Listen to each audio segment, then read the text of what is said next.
So today's Friday, you know what that means. We got new content on MLB The Show. We have I don't know what to describe this roster update. I'm shocked. Some in a good way, some in a bad way. We'll go over it. A lot of hits, a few misses. But regardless, we'll go over it. We also have the start of the July Tops Now program. We have a new event and new Diamond Duos. So let's get into it. Looking at the calendar, I already said everything for today, the 21st, but we are getting the Shark Conquest map. Those of you who are new to MLB The Show this year, this is something they do every year where they just drop a Conquest map. There's probably going to be an exclusive card that you get for completing it, but the reason why it's a fan favorite is because they completely deck it out with insane amount of packs. They have a crazy amount of show packs, spawn packs, but a ton of special packs like the Alter Ego, Draft Pack, Home Run Derby, All-Star Game. It's going to be filled to the brim with packs, so much more than normal Conquest maps. So that's something cool. And then a week from today, on the 28th, we are getting the Extreme program, which isn't necessarily as big or as much of a fan favorite. What that is it's a program where you do Moments, Showdown, Conquest, and they're all super difficult. It's called the Extreme program because everything is extremely difficult. They already revealed one of the moments is to hit 4 homers in one game. Player locked is Mike Cameron. Yeah, it's difficult. And they're going to be really good rewards, of course, because it's really freaking difficult. Join the Twitch X stream. I don't know. Oh, so funny. So they're doing a stream. Interesting. And yeah. So we're going to do today backwards because I want to finish. Oh, and we do have a new mini season too. I forgot about that. I do want to finish with the roster update. So quickly, let's go to the show shop. Holy English. I mean, we got new Diamond Duos today. More All-Stars. Nick Castellanos, high maxed out contact and clutch with good power, 109, 101, 102 vision, silver defense. This is a very good Castellanos card. And then we have Luis Castillo, 4-seam, sinker, slider, circle change. Control is great. Break is great. Great card, outlier on the sinker, not the 4-seam. Would really hope for a 5th pitch, but still a good card. So we have the righty-tighty mini-seasons for the Starling Marte. I don't know why I'm going into the mini-seasons because nobody's going to have them. Let me just search on the marketplace because he's a brand new card. Let's go to Pirates Set 3. It's the opposite of Lefty Lucy if you played that in Season 1, where you only use righties, and then you're going to get Starling Marte. Where's he at? Okay, this is not a good card. 118, 112 contact, 112 clutch. The power is horrible. The vision is okay. The discipline is horrible. Defense and speed is good, but not really good card. Moving to events, we got a new event, the All Sets event. So yes, we are going to be using Set 1 cards. And an interesting thing they did about the rewards is they did the rewards based off of previous seasons, but they're still Set 3 cards, of course. So for example, we got a Kaiju card for Set 3, even though that was a Set 2 thing. Luke Rayleigh. I mean, who thought of this? Who thought of making a 95 Luke Rayleigh? I mean, good against righties, bad against lefties, good defense and speed. There's a Rewind pack. And then we have a Gold Glove Francisco Lindor shortstop from the Guardians. Obviously, he's a switch hitter. Obviously, he's going to have maxed out defense. He's solid against righties, pretty bad against lefties, and the speed is all right. And then if we move down here, okay, so we got a Diamond Duo choice pack, a draft pack, and then the, whatever you call it, the 12-win reward. For this one, it is a Blake Snell. Look, Blake Snell is a great pitcher in real life, but it's he's not that good in the show. Here he is, Blake Snell. Okay, see, on paper, it's a good card. 100 stamina, 116, 115 per 9s, 125 pitching clutch. The control is meh. The break is good. But he can only throw a 4-seam circle change curveball slider. Moving to Tops Now, we finally got the new July Tops Now program. Here are the classics. We have a Travis d'Arnaud from 2020, as you can see the mask on him.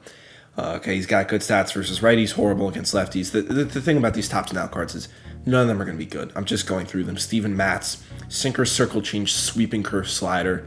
Has good per 9s and clutch. Bailey Ober, starting pitcher, 4-seam slider, circle change, curveball. I mean, nothing special, okay. And then Gavin Sheets. Okay, this one is actually pretty good because he could be a really good hitter versus righties. Horrible against lefties, but at least you could have some use of him. Moving on to the captains, we have Pablo Lopez. Those hits per 9s are really low. And he only gets a +5 with the tier. Okay. You know, it's Pablo Lopez. He's a gross pitch mix, but 88 hits per 9 is a little annoying. Now this is a good one. Mike Moustakas. Contact is in the 90s, but the clutch helps him. High power. Let's take a look at that boost. Okay, pretty solid. Then we have Trey Cabbage from, is that the Angels? 92, 78, 90, 102. God, my head is itchy. I don't know. I'm just trying to go through this quickly. Horrible vision, discipline, good clutch, okay defense, and good speed. Zach Geloff, no idea who that is. High contact, low power vision, yada, yada, yada, good speed. Christian Pache, really good against lefties, and elite defensively. Johan Rojas, high contact, that's pretty much it. He can bunt and has really good speed. Dane Myers, pretty much the same thing. Ellie De La Cruz, we got a lower overall Ellie De La Cruz. It's cool to see, obviously not nearly as good of a card. Carlos Correa, high contact, low power, not having a good season, but they gave him a Tops Now card. Masataka Yoshida, high contact, 70s power, 101 vision, 112 clutch. Pretty good defensively. And then Giancarlo Stanton. Okay, low contact, really high power, 125 clutch. That helps him a ton. Now it is time to discuss the roster update. So I messed up a few things. I got a lot of hits and a lot of misses. Or not a lot of misses, but I messed up a few things. I thought it was only going to be fielding changes because that's what it was last year. So I was telling people that they're not going to change any hitting, and they ended up changing hitting. So I messed up there. I apologize. But it did help me out with Albies because I invested in him in the previous update, and I still held my Albies. So that's going to be a lot of stubs. I sold my Yoshidas before the last one when he went down. Did not expect him to go up. And then Wander Franco, I invested defensively. Jonah Heim, I never really touched. So I went 2 for 4 on diamonds. I quickly, when I loaded in, and I saw Luis Robert, somehow, how did he not go? He didn't even go diamond. Like, what?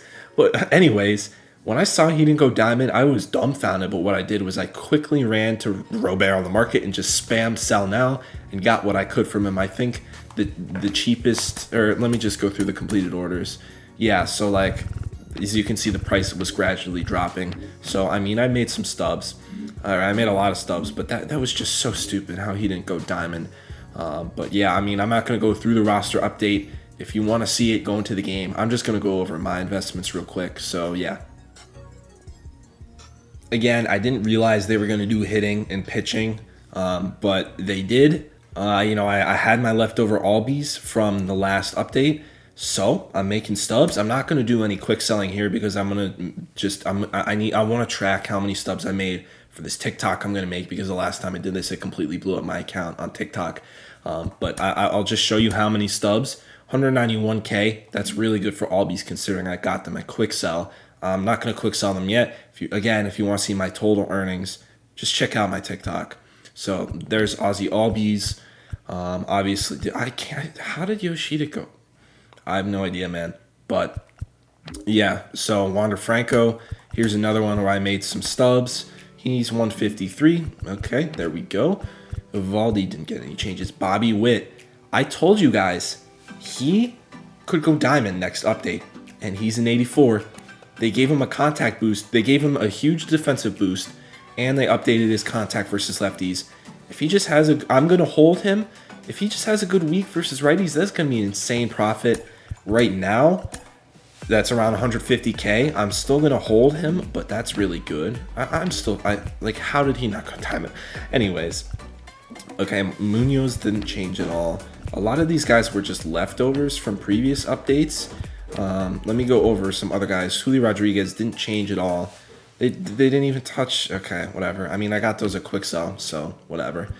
Let's keep going here. Let's check out. I checked out Brenton Doyle, got a huge upgrade. So let's go do that. Yeah, Stroman was kind of a leftover who I'm probably not even gonna. Okay, here we go.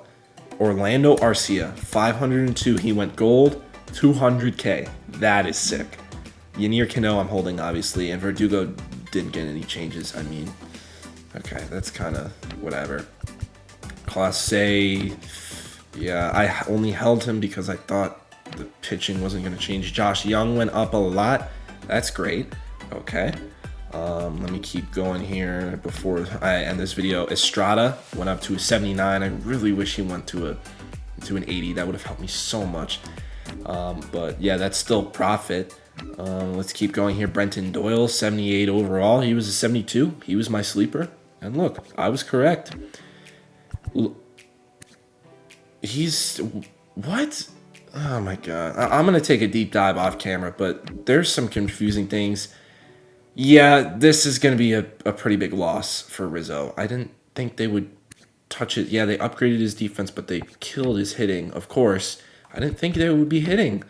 But yeah, so that's pretty much it. Let me go through J.D. Davis too. Giants, J.D. Davis. He went up only to a 74. So yeah, that's going to be it for this video. I hope you guys enjoyed. If you're new here, follow me on all my social medias, Instagram, Twitter, TikTok. But most importantly, make sure you subscribe right here on YouTube. So yeah, peace.